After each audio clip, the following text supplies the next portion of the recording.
I'm going to do a 3-card reading for the full moon of April 6th. It's the full moon in Libra. I'm going to keep using this Thoth deck, which I'll show you on April 1st. I pulled a card from this Thoth deck for the month of April. Wasn't the most positive read in the world. But I have some theories on it. Yeah. I don't know my imagery on my Thoth deck like I ought to. Haven't studied it enough. But there's always, time for more study. Can't stop learning. Gotta keep learning. So that's what's gonna happen. I'm probably gonna always use this Thoth deck, but it is nice sometimes to switch it up, right? So cut it right here, and we're gonna see what we get. 3-card reading. Prince of Wands. The Emperor reversed. Look how orangey and fiery this is.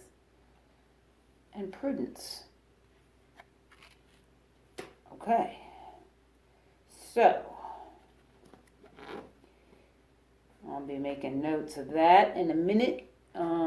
First impressions. Well, we got the Prince of Wands, which is a fire card. But wands are still fire. The Emperor, of course, the trump. And Prudence is the 8 of what they say called discs in the Thoth deck, which are pentacles in the Rider-Waite-Smith deck. My first impressions are that this action-y Prince of Wands is still kind of like beginner stuff. You're still moving in a forward motion. And that's what it looks like. This guy's on a chariot being driven by a lion. It looks very actiony. The Emperor reversed. Now the Emperor in Rider-Waite-Smith is the authoritarian card, but a wise authoritarian card. So reversed, I'll have to look up in that little curly book manual that came with this deck. And then the 8 of discs, I would think is fairly positive. Prudence just means like being careful, right? So now in relation to the 1-card reading that I did for the month of April, I got the 10 of Wands, which is the card right before the Prince of Wands, I think, unless the Knight is next. I'll have to look this up. I'm going to make a few notes, and I'll come right back.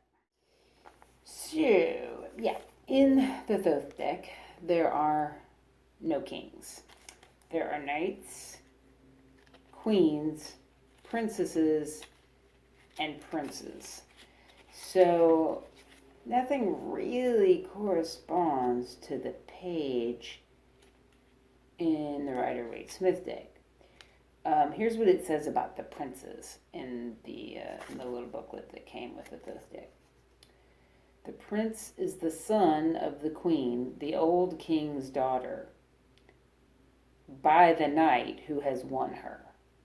Okay, so the prince is supposed to be the son of the queen, the old king's daughter, and the knight.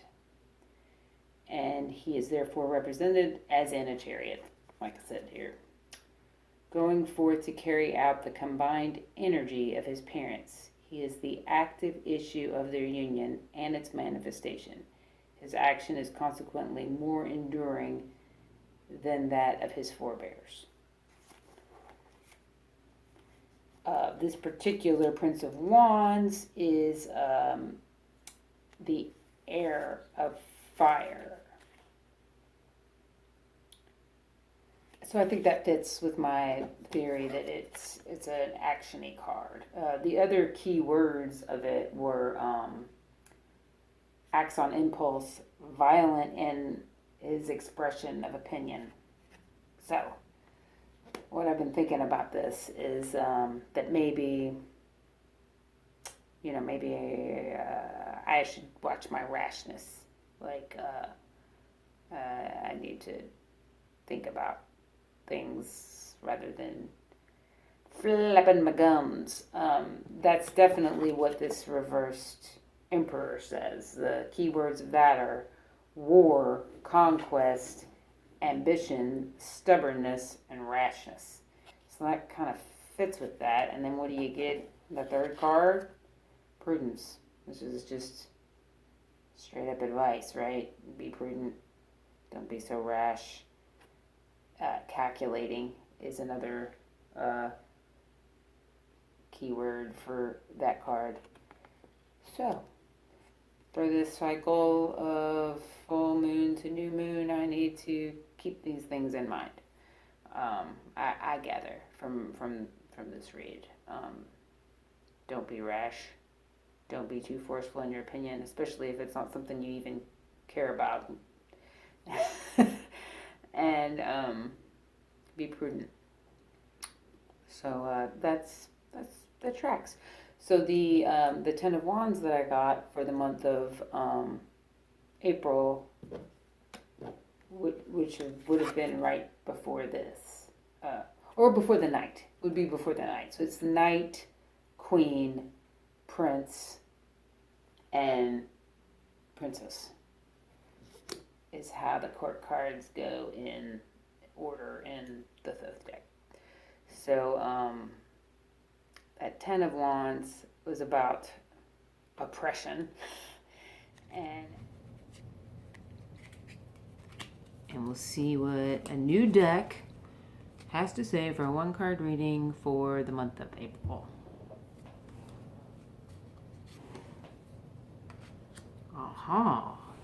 Ooh, oppression.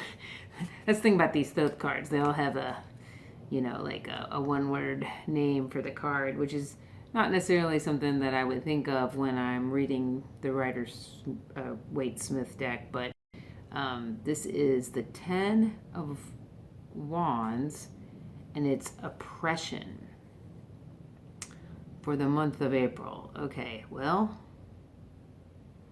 it is what it is. Can't take it back now. That's what it is. Well, this handy little Thoth deck came with a handy little book that I'm going to look into, and we're going to read a little bit about this old 10 of Wands oppression. 10 of Wands is called oppression. This is what happens when one uses force. Force and nothing else but force all the time. The wand has conquered. It has done its work. It has done its work too well. It did not know when to stop. Government has become tyranny. Suggested divinatory elucidation. There is no more development possible in this direction. It is an enforced halt. And anyway, a premonition to change direction. Well, that is pretty ominous. I should have expected no less from an Aleister Crowley inspired deck. The day before I pulled that card, I had some friends over, and there was a big storm brewing. Again, you know how storms are now. You just never know what's going to happen. Trees fall down. Tree fell down right down the street from me. Luckily not on anything that was that important. You know, nobody's car or house or garage, but I think he fell on a fence, took out a fence. And my girlfriends were pretty scared. One of them has had a tree come down in her yard. Another one has had her fence almost blew away in the last storm. So we were a little bit nervous when this wind started picking up. And then on top of that, my friend was very nervous about, some current political situation, and which I had felt blissfully unaware of. Naively so, I'm sure. So, yeah.